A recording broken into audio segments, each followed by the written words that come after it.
Week 3 saw the 3 biggest favorites go down. They all lost. The Patriots dynasty is totally over. The Vikings, why did they even pay a quarterback? What was the point? We've got power rankings still to talk about, though, and from Minnesota, Eric Eager is joining me. I'm George Chahrouri, and we are brought to you, of course, by MyBookie.ag. It is the best place to put all of the information you get here to good use. MyBookie.ag offers all the different bet types you could possibly want. Make it easy to cash out. They have in-game live betting, which we both love. MyBookie.ag is the place you need to go. Use promo code PFF to get a dollar-for-dollar match on your first deposit. PFF plus MyBookie. You play, you win, you get paid. All right. The Bills, they crushed the Vikings. They rolled straight over them. Kirk Cousins looked like quarterback 32, not quarterback top 10. So my question to you is, when we look at the power rankings, we have Buffalo still in the bottom. Absolute worst. Why? Yeah, I mean, they were there to start the week, right? And the teams above them, if you look at Cleveland won, Arizona covered at home against Chicago, the Giants won as well on the road in Houston. And even though we're lower on Houston than other teams, I still think with them at the quarterback position, they're probably better than the Bills. And that coupled with the fact that I think Minnesota lost that game more than Buffalo won it from them. Okay.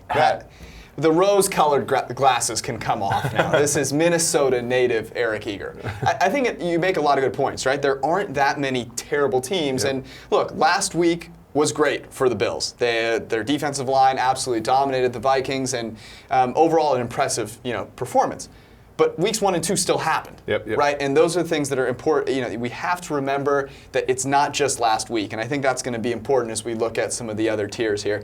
Let's take a look at the positive side of things. If you had to pick one team from this group that makes the jump into the second slate next week, who is it? Yeah, I think it's a team like Cincinnati, right? Cincinnati started 2-0. They went on the road and lost in Carolina. A lot of turnovers, but poor turnover luck. I think not, many of Andy Dalton's turnovers were his fault. A lot of, unlucky plays there. They go to Atlanta, who's I think maybe a little reeling, even though we like them. Mm-hmm. I think that, Cincinnati can give them a few troubles. For example, Giovanni Bernard in the passing game isn't as good as Alvin Kamara, but can, I think, approximate that. A.J. Green, obviously, at wide receiver. So, that's a team that I could see getting into the teens after this week. Yeah, I think that's a good call. And another team that I like is actually the team that put the Patriots dynasty to bed, right? They ruined Tom Brady, and that is the Lions. The thing with the Lions is that, look, they have all the weapons offensively you could want, and for all that people have made of the run game, sort of coming back, the real win for them was that Matt Stafford was in a clean pocket, did really well, and Kenny Golladay adds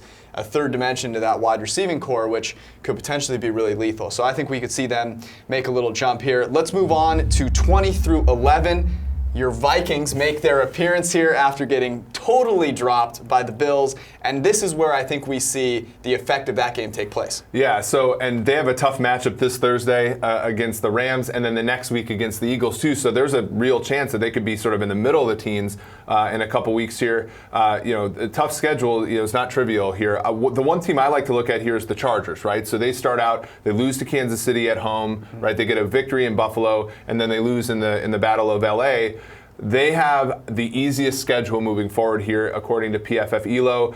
I think we're going to see a comeback from them, even though I think Kansas City pretty much has that division. I think the Chargers will be a team that'll be a wild card team in a weak AFC. Okay, so we talked about who you think is moving up. What about moving down here? I'm looking at some of the teams that are kind of in the lower half, and there are a lot of great candidates. I think Washington is probably a spry team. I think maybe they're looking up. But when I look at Tampa Bay, I look at Dallas, I look at Seattle, those are all teams that would worry me a little bit. So I think, especially Tampa Bay and Dallas, the quarterback situations there, I think, are far from crystal clear.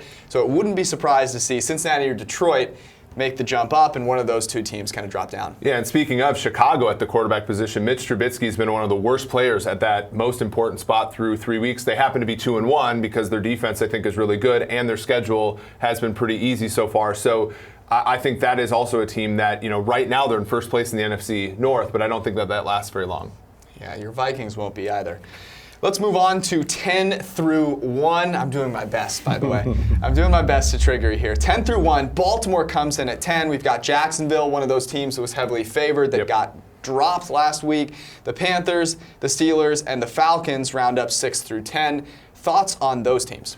Yeah, so we have right now every single team in the NFC South with projected 8 wins or more, right? So that's like kind of the most even division. So when I look at Carolina, when I look at Atlanta, and then we'll eventually talk about New Orleans, and you just talked about Tampa, I'm really interested to see how that division starts to shake out over the next quarter of the season here. Carolina, looked pretty impressive at home against Cincinnati, but then they didn't look that way against Atlanta the week before. So, all these teams appear to be Jekyll and Hyde.